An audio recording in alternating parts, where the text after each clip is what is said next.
O comportamento químico e físico tem relação, dos elementos tem relação direta com suas propriedades periódicas. Ok? Observe o gráfico. No gráfico, as partes das energias de ionização de um elemento representativo do terceiro período da tabela periódica. E aí, vamos lá. Nomeie esse elemento. Só que ele quer que você justifique, tá? Então não adianta colocar o nome, tem que colocar o nome mais justificativo. Depois, ele quer que você forneça uma fórmula química. E também o nome, tá vendo? Então ele quer que você forneça para ele duas coisas, a fórmula e o nome. Do composto formado entre o elemento correspondente ao gráfico e o metal do terceiro período da tabela periódica que possui o menor raio atômico. Ok, bora lá. Qual é a teoria? O que esse cara está cobrando de vocês? Ele está cobrando num nível muito legal aqui. Depois a gente vai falar das outras, mas a gente vai falar aula a aula, tá? Ele está cobrando de você aqui o assunto propriedades periódicas. Tá? Especificamente duas: energia de ionização e raio. Vamos falar por vez, tá aqui, ó. Como é que funciona a energia de ionização? A energia de ionização, ela tem um outro nome na química. Além de energia de ionização, ela pode ser chamada de potencial de ionização. Energia de ionização ou potencial de ionização, a mesma coisa. Se a gente pega a tabela periódica, o elemento que é a referência, tá? E aí eu vou compartilhar com vocês aqui uma coisa que os alunos que assistem aula comigo regularmente aprendem. Muitas vezes quando você estuda química, vendo a aula de algum professor, ou lendo num livro, ou numa apostila, a referência que os caras usam para estudar propriedades periódicas é te dar um par de setas. Ah, a propriedade periódica aumenta da direita para a esquerda e de cima para baixo, de baixo para cima. Cara, eu não gosto muito dessa referência, porque eu acho ela muito arriscada. Vocês têm muitas propriedades periódicas para dominar. Se você, para cada uma delas, resolve decorar um par de setas, a chance de você inverter uma dessas setas é muito grande na hora da prova. Então, a energia de ionização está aqui, ó, ela aumenta da esquerda para a direita, tá? E ela aumenta de baixo para cima. Tá? O raio aumenta da direita para a esquerda e de cima para baixo. Tá? Eu abandonaria esse estilo de pensar. Tá? Primeiro, eu tento entender o que significa energia de ionização. Tá? Energia de ionização é energia para o cara virar íon. Nesse caso específico, ele vira um íon quando eu arranco um elétron dele. Tá? Então, energia para ele virar um íon positivo, para ele virar um cátion.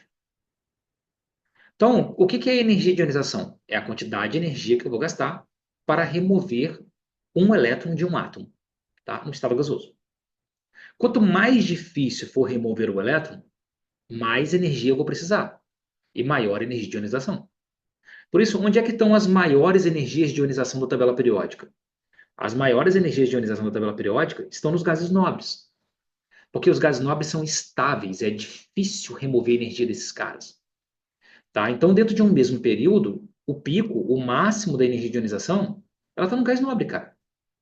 Mas se a gente quiser ser mais preciso ainda, o hélio é o cara de maior energia de ionização da tabela.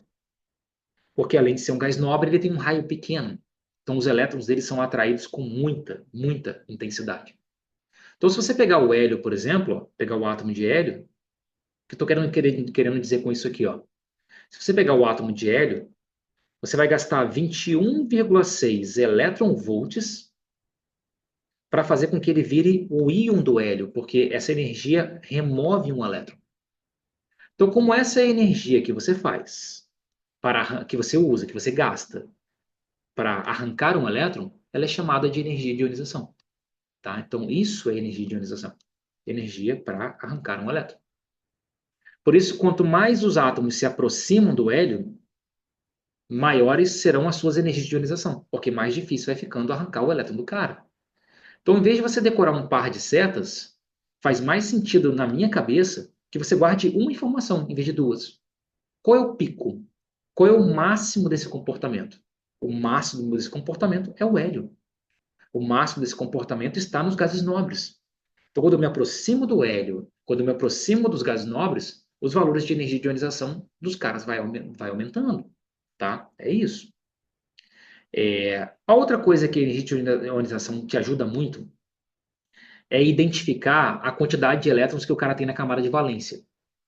Por exemplo, se você pega o átomo de sódio, a distribuição eletrônica dele, tá aqui, ó, a distribuição dos elétrons dele nas camadas, vou colocar mais no cantinho aqui, ó, é 2, 8, 1. Então, o que que o sódio tem? O sódio tem 2 elétrons na primeira camada, ele tem 8, 1, 2, 3, 4, 5, 6, 7, 8 elétrons na segunda, ele tem um elétron na primeira, na última. Essa última camada é apelidada na química de quê? De camada de valência, porque ela é a camada mais afastada, a camada mais externa. Quanto mais afastado um átomo está do núcleo, menos a energia, menos ele sente a atração dos prótons, ele é atraído com menos força. Então ele é mais fácil de você remover. Você gasta menos energia para tirar elétrons da camada de valência, porque eles estão mais afastados do núcleo.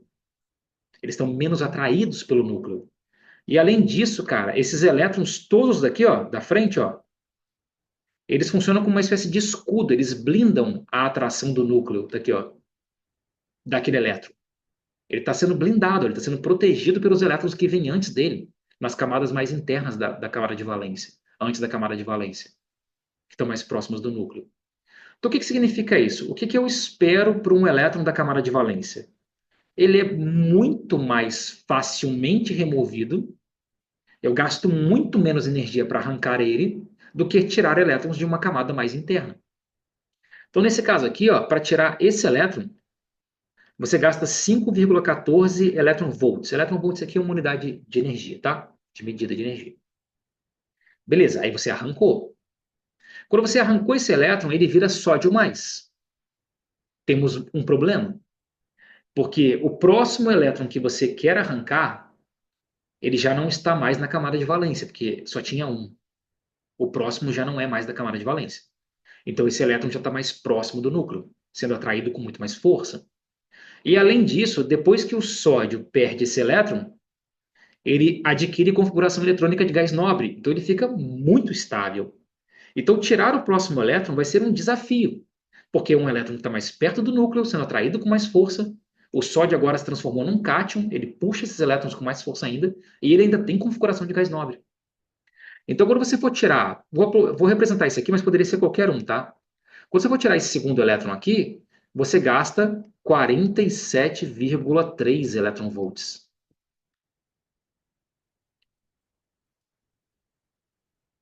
Olha a diferença, tá aqui, ó. Toda vez que você perceber que o potencial de ionização ele aumentou muito, tá? Ele cresceu muito. O que que isso aqui significa para a química? Significa que houve uma mudança de camada. Significa que esse cara não pertence mais à camada de valência, tá? Ele não está mais na camada de valência. É um elétron que está num nível mais interno, mais próximo do núcleo. Muito mais difícil de tirar. Deixa eu te dar um outro exemplo aqui, ó. Se você pega o átomo de magnésio, a distribuição eletrônica do magnésio é 2, 8, 2. Então, o magnésio tem 2 elétrons na primeira camada, ele tem 8 elétrons, 1, 2, 3, 4, 5, 6, 7, 8 elétrons na próxima, e ele tem 2 elétrons na camada de valência dele. E aí, esses elétrons que estão na camada de valência, o que eu espero? Que eles sejam removidos com muito mais facilidade do que os elétrons que estão nos níveis mais próximos do núcleo. E é o que acontece. Quando você tira esse primeiro elétron, você gasta 5,2 elétron-volts. E ele vira magnésio mais. Quando você tira o segundo elétron, você gasta 10,3 elétron-volts. Então, repara que esse aqui, ó, eu vou chamar de primeiro potencial de ionização, que foi a energia que eu usei para arrancar o primeiro elétron. Esse aqui eu vou chamar de segundo potencial de ionização, porque é a energia que eu usei para arrancar o segundo elétron. Tá? O segundo potencial de ionização, ele é maior do que o primeiro. Então indica que foi mais difícil você tirar o segundo elétron do que tirar o primeiro elétron. Ok? Por quê, galera? Vocês conseguem me ajudar a explicar se ambos elétrons estavam na camada de valência? Por que que foi mais difícil, gastei mais energia para tirar o segundo do que o primeiro? O que que aconteceu?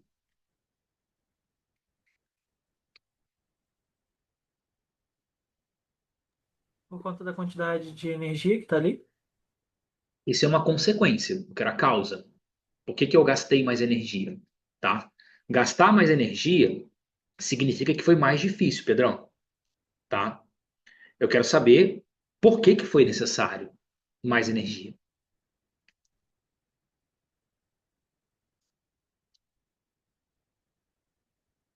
E aí, ninguém quer arriscar?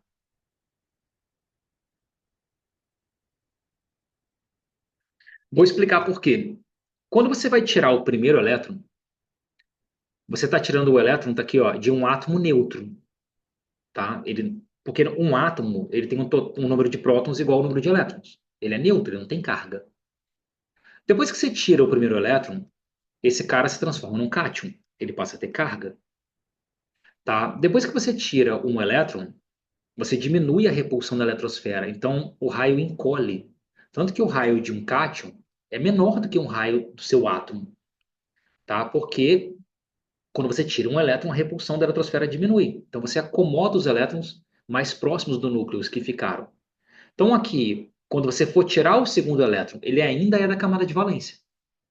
Só que você está tirando o elétron de agora de um cara que tem carga e o raio encolheu. Então, a atração que esse elétron sente é maior do que a do elétron anterior. E por isso que você gasta, tá aqui, ó, um pouco mais de energia.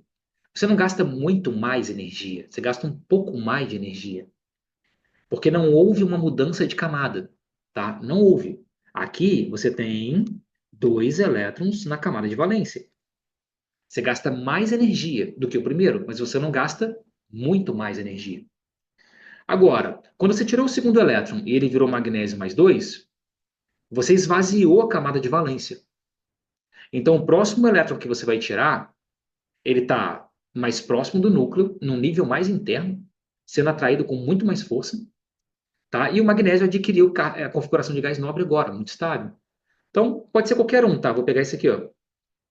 Quando você vai tirar esse elétron, você vai gastar 152 elétron-volts. Ou seja, galera, de 10 aumentou para 152. Toda vez que você percebe esse salto, esse aumento brusco, essa descontinuidade, significa que você não está mais na camada de valência. Que esse elétron não é contado, ele não pertence à camada de valência. Indica que houve uma mudança de camada.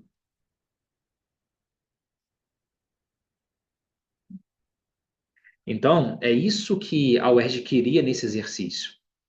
Ela queria que você olhasse para o gráfico e percebesse o momento onde houve essa mudança de camada, onde o elétron já não pertencia mais à camada de valência.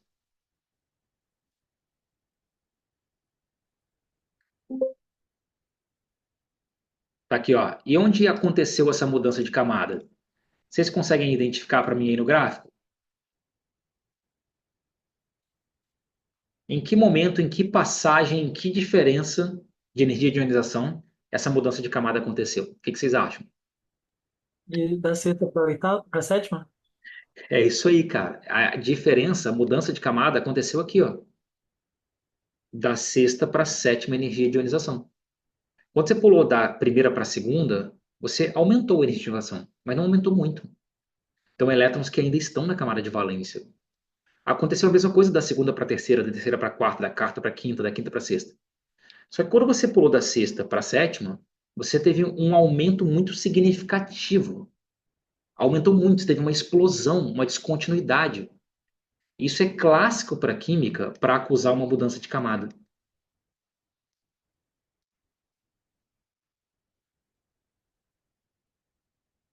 O que que significa? Que esses elétrons aqui, ó, esses elétrons, eles estavam na camada de valência desse cara. esse elétron já não é mais, tá aqui, ó, mais da camada de valência. Foi muito mais difícil tirar ele. Significa que ele está mais próximo do núcleo do que os outros.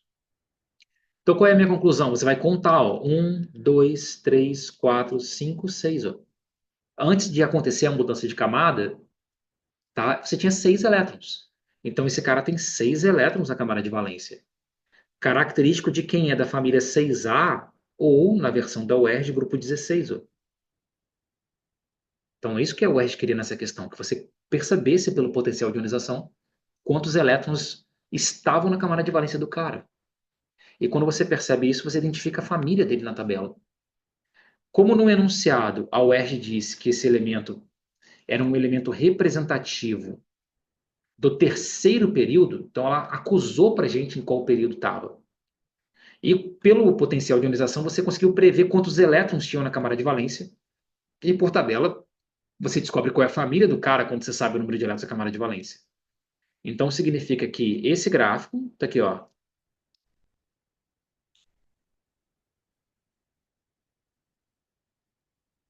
Esse gráfico por si só pertencia a um dos elementos do terceiro período. Isso estava escrito no enunciado. Está aqui, ó, terceiro período. Mas a gente descobriu que esse gráfico pertence ao elemento do terceiro período que tem 6 elétrons na camada de valência, do grupo 16. Então, é o enxofre. Então, esse gráfico era o gráfico do enxofre. Tá? Esse tipo de questão é considerado muito difícil na prova. Tá? É desconfortável você se adaptar e se acostumar com essa ideia, mas ela é uma ideia muito bonita da química. Você conseguir usar o potencial de ionização para mapear a quantidade de elétrons que o cara tem na camada de valência. É bem importante. Ficou clara essa ideia para todo mundo? Tudo certo? Professor, Sim, você pode falar. poderia só repetir por que que quando eu tiro um elétron, tipo, depois de já ter tirado, tipo, tirar o segundo elétron é maior do que do primeiro? Eu não entendi muito É mais ainda. difícil do que o primeiro, tá? Tirar o segundo é sempre mais difícil do que o primeiro. A razão para isso é, vamos lá, vamos pensar no magnésio. O magnésio, ele é um átomo neutro, ele tem carga zero, tudo bem? Todo átomo é neutro. E você vai tirar o primeiro elétron. Quando você vai tirar o primeiro elétron, tá aqui, ó, eu gasto 5,2 elétron-volts. Essa energia faz ele virar o magnésio mais um. Tá aqui, ó. Desculpa, galera. Porque você removeu um elétron da camada de valência dele. Ó. Então, como essa energia foi suficiente para arrancar o primeiro elétron, a gente apelida ela de primeiro potencial de ionização. Primeiro potencial, energia para tirar o primeiro elétron. Só que quando você vai tirar o segundo elétron, você começa com magnésio mais 2. Então, temos um ponto crítico aqui. Antes você estava tirando o elétron de um átomo. A carga era zero. Lembra que cargas opostas se atraem, tá? Agora você está tirando o elétron de um cátion, um íon positivo, e o elétron negativo. Então, quando você tira um elétron, aquele cara já não é mais um átomo, ele é um cátion, que por si só tem carga, e por isso atrai com mais força os elétrons que ficaram.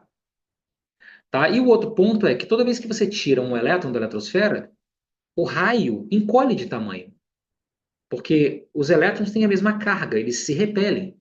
Se você tira um elétron, a repulsão diminui ali, então o raio encolhe. Então tem duas coisas acontecendo aqui.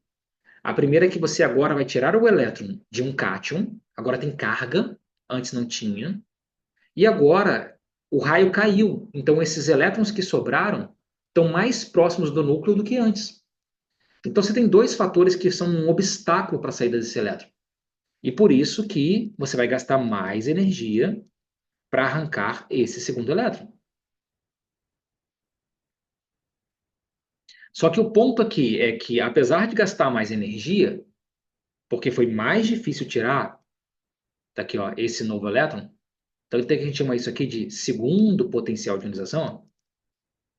Apesar de você ter investido mais energia, você não investiu tanto mais assim.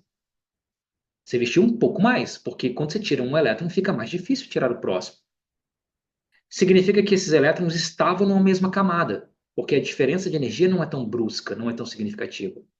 Só que quando você vai tirar o próximo elétron, você gasta 152 elétron-volts, tá? E aí ele vira magnésio aqui, ó, mais 3, porque tirou mais um, ó. Olha o tamanho dessa energia quando você compara ela com as duas primeiras. Ela é muito maior. Então aqui não é uma questão que só envolve carga, não é uma questão que só envolve raio, é porque esse elétron não estava mais na camada de valência. É um elétron mais próximo do núcleo, muito mais atraído do que os dois primeiros. Então significa que esse aumento brusco aqui, ó, indica que esse terceiro potencial de ionização foi muito difícil tirar esse elétron. Significa que esse elétron não é mais da camada de valência. Então, quando você analisa uma sequência de potenciais de ionização, o primeiro sempre é o menor, que é o primeiro elétron é mais fácil de tirar. O segundo, se ele for um pouquinho só maior, é porque ele está na mesma camada. O terceiro, se ele for um pouquinho maior só, está na mesma camada. Só se o quarto for muito maior, cara, aí é porque ele já não está mais na mesma camada. Só os três anteriores. Então só tinha três na camada de valência. E assim a gente mata a família do cara. Eu consigo descobrir qual é a família do cara desse jeito. Tá? Me diz aí se fez mais sentido agora, ou se não a gente explica de novo. Tá tudo tranquilo. Tá? Eu não preciso ter pressa. Por quê? Porque a premissa é que a gente está antecipando a preparação de vocês. Ia dar correria se eu tivesse 3 semanas. Não ia dar tempo. Agora, a gente antecipando a preparação, a gente aprofunda muito e dá todos os detalhes que eles precisam. Ok? Entendi, muito obrigada. Por nada. Fica à vontade, pergunte sempre que você precisar. Tá bom? Bora lá. Então, a gente já consegue responder, tá aqui, ó. Vou pegar meu retângulo aqui, ó. Eu consigo responder a primeira parte dessa questão.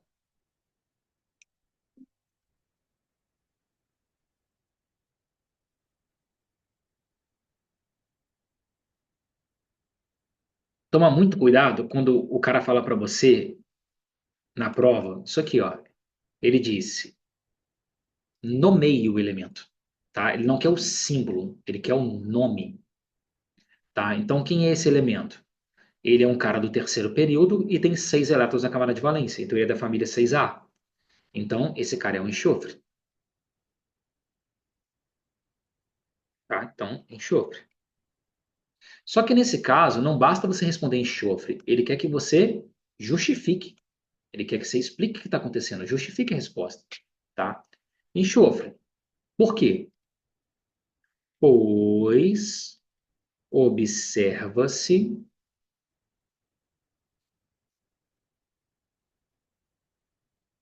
no gráfico, tá aqui, ó, um aumento significativo, ou um grande aumento, ou uma descontinuidade, não tem problema, tá? De valor do sexto para. Aqui ele está usando energia de ionização. Então, eu vou colocar da sexta, ele não está usando potencial. Da sexta para a sétima, energia de ionização.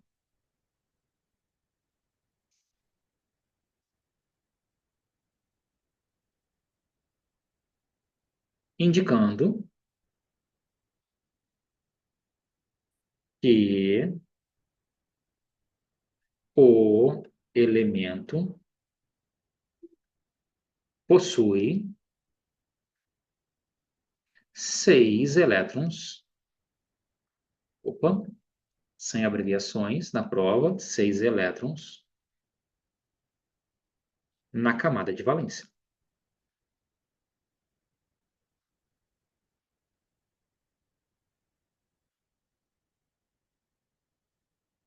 Tá? E aí a gente pode colocar até entre parênteses, que ele pertence ao grupo 16, ou 6A.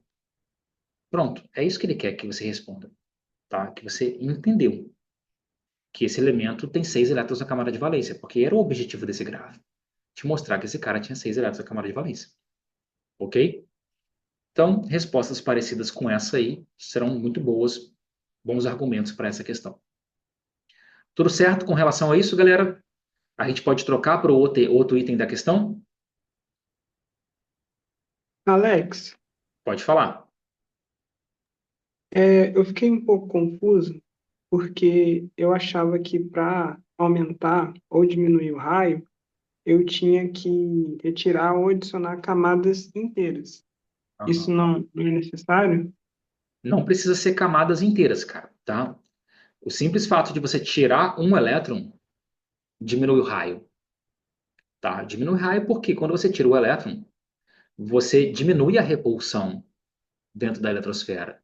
Então, fica mais fácil para você acomodar os elétrons que sobraram num espaço menor, tá?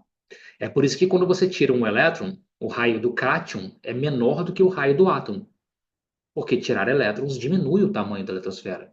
Se você esvazia a eletrosfera, se você diminui a eletrosfera de tamanho, tá aqui, ó. Tá? Se você tira elétrons, perdão, você diminui a eletrosfera de tamanho, ela fica menor. Por outro lado, quando você acrescenta elétrons, Felipe, mesmo que seja um elétron, tá? Quando você acomoda aquele elétron adicional na eletrosfera, você aumenta a repulsão que existia ali. E aí, para acomodar aquele elétron, a eletrosfera tem que crescer, ela tem que expandir, ela tem que aumentar de tamanho. Por isso que o raio de um ânion é sempre maior do que o raio do seu respectivo átomo. Então, esse é um movimento legal da eletrosfera de vocês conhecerem. Quando eu coloco o elétron, eu aumento a repulsão, a eletrosfera cresce. Quando eu tiro o elétron, eu diminuo a repulsão, a eletrosfera encolhe. Tá? Basta que você tire um elétron ou coloque um, e já é suficiente para provocar mudanças de raio. Não precisa ser a camada inteira. Ok?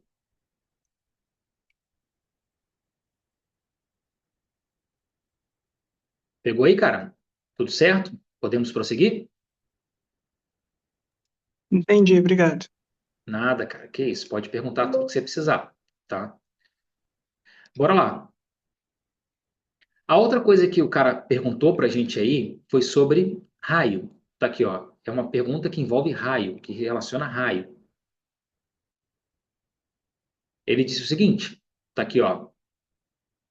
Qual é a fórmula química e o nome do composto formado entre o elemento correspondente ao gráfico, que é um enxofre, e ele que é o metal do terceiro período da tabela, que possui o menor raio? Como é que a gente pensa raio em química, tá? Você pode pensar por setas, se for confortável para você. Como eu disse, não é a minha preferência. Ah, o raio aumenta, tá aqui, ó, da direita para a esquerda. O raio aumenta, tá aqui, ó, de cima para baixo. Se é confortável, não deixe de usar, tá? Eu prefiro usar outra estratégia. Vou dar alguns dados aqui para vocês entenderem como é que a gente pensa raio em química. E como é que é legal, muitas vezes, você trocar a sua linha de raciocínio por uma coisa em que você entende o que está fazendo. Tá? O raio do lítio é 1,52 angstroms, tá? Uma unidade de medida aqui, tamanho, raio. O raio do sódio é 1,86 angstroms. O raio do potássio, tá aqui, ó, 2,27. O raio do rubídio, 2,48. O raio do césio está aqui, ó, 2,65. E o raio estimado do frâncio, 2,70. Repara que quando você desce do lítio para o sódio, para o potássio, para o rubídio, césio e frâncio, o raio aumenta. Tá? Então você pode simplesmente decorar que o raio aumenta de cima para baixo, ou você pode entender. O que acontece na tabela periódica quando você desce num período, em termos de tamanho? Porque raio mede tamanho, né? O que está acontecendo, galera? Vai aumentando as camadas? Você vai aumentando a quantidade de camadas. O lítio está no segundo período, então ele tem duas camadas na eletrosfera dele. O sódio tem no terceiro período, ele tem três camadas. O potássio está no quarto período, ele tem quatro níveis ocupados com elétrons.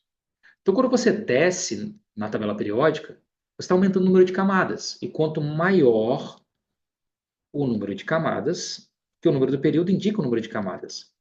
Quanto maior o número de camadas, tá? Maior o raio. Então, esse é um ponto importante para a química. Por outro lado, quando você compara o raio do lítio, tá aqui, ó, o raio do lítio é 1,52 angstroms. O raio do berílio, tá aqui, ó, vale 1,12. O raio do boro vale 0,98. Tá? E o raio do carbono vale 0,91. Significa que quando você anda nessa direção aqui, ó, do lítio para o berílio, para o boro, para o carbono, ó, o que está acontecendo com o raio quando eu ando aqui? O raio, ele está encolhendo. Por que, galera, que o raio está encolhendo? Vocês conseguem me explicar? Por que que quando eu ando nessa direção aqui, ó, do lítio para o berílio, para o boro, para o carbono, o raio, o tamanho encolhe?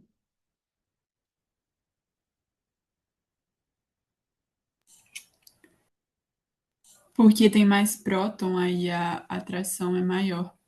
Maravilhoso isso, cara. Maravilhoso. É exatamente isso. Esses caras estão no mesmo período, tá? Se eles estão no mesmo período, significa que eles têm o mesmo número de camadas. Então, todo mundo aqui tem duas camadas. Todo mundo está aqui no segundo período. Quando os caras têm o mesmo número de camadas, quem tem o maior número de prótons atrai os elétrons com muito mais força. Se os elétrons são atraídos com muito mais força, o que que acontece quando os elétrons são atraídos com muito mais força? Eles são forçados a se aproximarem do núcleo. Então, se eu tenho mais prótons no núcleo, eu puxo os elétrons com muita força. E eu forço com que esses elétrons se aproximem do núcleo. Então o raio encolhe, ele diminui de tamanho. Então, quando os caras estão no mesmo período, eles têm a mesma quantidade de camadas, mas a quantidade de prótons muda. E quando você vai andando no período, você vai aumentando o número de prótons. Então a atração vai aumentando. Então o raio vai encolhendo de tamanho. Tá? Por isso que você aprende que o raio aumenta, tá aqui, ó, da direita para a esquerda. Porque se você andar no período, o raio encolhe, porque você está botando mais prótons, que os elementos estão em ordem crescente de número atômico, tá?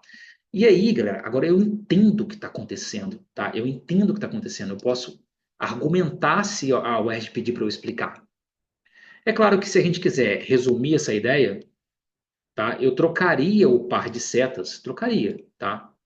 O par de setas por uma referência. Qual que vai ser o elemento de maior raio da tabela? Tá aqui, ó. O elemento de maior raio é o frâncio. Então, já dei para vocês duas referências e eu vou dar outras, tá? Vou dar outras ao longo das aulas. A gente vai estudar todas as propriedades periódicas. Essas são as duas que apareceram hoje, até então. Tá? Então, quando os elementos vão se aproximando do frâncio, eles vão ficando cada vez maiores. Tá? Quanto mais perto do frâncio, o cara maior, maior o cara fica. Nessa questão, ele pediu para você escolher os metais. Tá aqui, ó.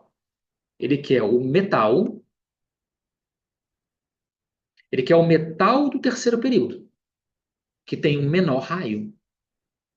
Só tem três metais no terceiro período, tá? Quais são eles? Terceiro período é esse.